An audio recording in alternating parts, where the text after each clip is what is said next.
लेकिन ये छोटा प्रोग्राम है, काम तो कुछ कर नहीं रहा है।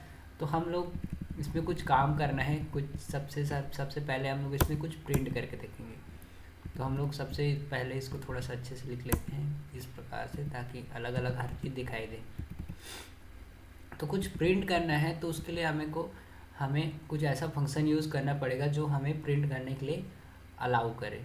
फंक्शन क्या है ये सब चीज़ें बाद में देखेंगे, पहले हम सिंपल से एक प्रोग्राम लिखते हैं जो प्रिंट कर सके। तो यहाँ पे हम लोग लिखते हैं printf,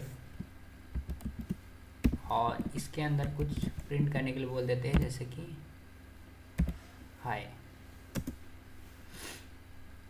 ठीक है, कुछ डॉट डॉट डॉट दिया तो ये हमें प्रिंट करके देगा हाय। लेकिन इसको, ये जो प्रिंट एफ फंक्शन है, ये हमारे कंपाइलर को कैसे पता चलेगा कि ये किसका है? तो ये जो प्रिंट एफ फंक्शन है कौन से लाइब्रेरी से आता है? ये आता है stdio.h से। h मतलब हेडर फाइल। तो उस हेडर फाइल को इंक्लूड करना पड़ेगा। जैसे कौन से लाइब्रेरी में कौन सी किताब रखी हुई है किस काम की, तो उस पर्टिकुलर लाइब्रेरी को हम लोग जाते हैं, खोजते हैं। उसी प्रकार यहाँ पे लाइब्रेरी है कौन सा, stdio, उसको हम लोग इंक्लूड करेंगे .h, इसलिए क्योंकि वह हेडर फाइल है। हेडर, जो भी हेडर फाइल कभी भी इंक्लूड करेंगे ऊपर में इंक्लूड करेंगे। ठीक है, तो ये हो गया एक सिंपल प्रोग्राम जो हाई प्रिंट करेगा। अब हम इसको कंपाइल करते हैं, देखिए कोई एरर नहीं है। अगर हम इसको रन करते हैं तो देखिए ब्लिंक करके तुरंत बाहर आ गया, यानी कोई आउटपुट नहीं दिया। क्यों नहीं दिया? क्योंकि ये प्रिंट तो कर रहा है, लेकिन हमने उसको रोकने के लिए कुछ नहीं बोला है। तो फिर हमारा प्रोग्राम को कुछ एक्स्ट्रा लिखना पड़ेगा। क्या लिखेंगे? यहाँ पे कुछ भी लिख सकते हैं, हाँ कुछ भी लिख सकते हैं, नहीं सिस्टम के अकॉर्डिंग लिखेंगे, सिंटेक्स के हिसाब से। यहाँ पे एक गेट ch नाम का एक फंक्शन होता है, stdio का ही है वो भी है, तो इसमें अलग से अपने को इंक्लूड करने की ज़रूरत नहीं है। तो गेट ch जो फंक्शन है, ये फंक्शन का सिंबल, इसको यहाँ पे इंक्लूड किया हमने, लिखा है गेट ch, ताकि जो हमारा प्रिंट हो रहा है वो थोड़ी देर तक रुका रहे। अब इसको कंपाइल करते हैं। कंपाइल करने के लिए हम F10 के द्वारा मेनू में जाकर कर्सर यूज़ करके एंटर करते थे। ये देखिए ये कंपाइल हो गया है, वार्निंग 0, एरर 0, कोई गड़बड़ी नहीं है। अब हम इसको क्या करते हैं, रन करते हैं। तो ये देखिए जो पहले हाई लिखा था वो भी दिख रहा है, और दूसरा जो हाई लिखा है जो अभी का है वो ये वाला हाई है, सेकेंड वाला। और साथ ही साथ जब स्टार्ट होते समय जो ये सब चीज़ लिखाया था ऊपर में, वो सारा चीज़ भी दिख रहा है, turbo C/C++ ID for Windows 7 disturb आई अक्की। तो ये सारा चीज़ इसमें दिखाई दे रहा है। तो ये हमारा आउटपुट स्क्रीन है। अब इसको और इंटर करते हैं या फिर कोई भी क्लिक प्रेस करते हैं तो वापस वहीं पे आ गए। तो हम चाहते हैं जो पहले का प्रिंट हो चुका है वो चीज़ ना दिखाई दे। ठीक है, बहुत सारा गार्बेज वैल्यू आ गया। फिर इसको कंपाइल करूँगा तो फिर वही वैल्यू दिखाई देगा। और ये देखिए पहले का वैल्यू भी आ गया, और तीसरा नंबर पे भी फिर रन किए तो वो वैल्यू भी आ गया।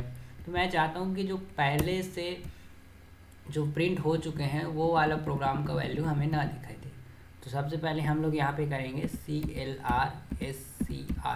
ये भी एक फंक्शन है जो काम करता है हमारी स्क्रीन को साफ करने का। ठीक है, ये झाड़ू है हमारा स्क्रीन साफ करने का। झाड़ू क्या है? CLRSCR। तो यहाँ से हम लोग क्या चीज़ है, एक फंक्शन, ये भी stdio का ही है, तो इसके लिए भी अलग से इंक्लूड करने की ज़रूरत नहीं है। तो ये इतना इंक्लूड करने के बाद हम लोग फिर से क्या करते हैं, कंपाइल कर लेते हैं। कंपाइल में जाने के लिए मैं F10 की प्रेस कर रहा हूँ मेनू में जाने के लिए, फिर कर्सर यूज़ कर रहा हूँ लेफ़्ट राइट मूव करने के लिए। फिर कंपाइल पे आते ही मैं क्लिक कर रहा हूँ इंटर, फिर इंटर क्लिक कर रहा हूँ। तो ये मैं थोड़ा सा आउट कीज़ यूज़ कर रहा हूँ, इसलिए इस बात को समझिएगा। या फिर F9 दबा के भी हम कंपाइल कर सकते हैं।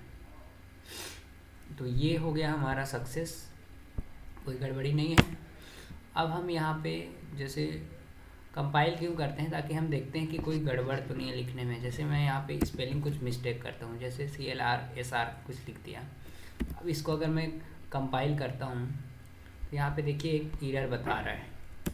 क्या एरर है, यहाँ पे नीचे पे देखिए, मैसेज में नीचे अनडिफाइंड सिम्बॉल CLR SR। ये कौन सा सिम्बॉल है, डिफाइंड नहीं है बोल रहा है, क्योंकि STDIO में तो जो डिफाइंड हुआ CLRSCR है। CLRSR कुछ क्या है इसको पता ही नहीं है, तो इसलिए क्या बोलते हैं, ये वार्निंग दे रहा है। तो इसको सुधारने के लिए हम क्या करेंगे, और देखिए ये वाला नीचे वाले में अगर मैं है हमारा कर्सर ऊपर वाले टैब में जाना है तो हम इसमें क्या कर सकते हैं, F6 प्रेस कर सकते हैं।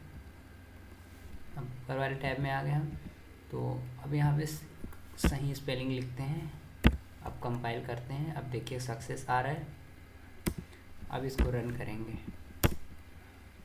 Run click Ctrl+F9 okay.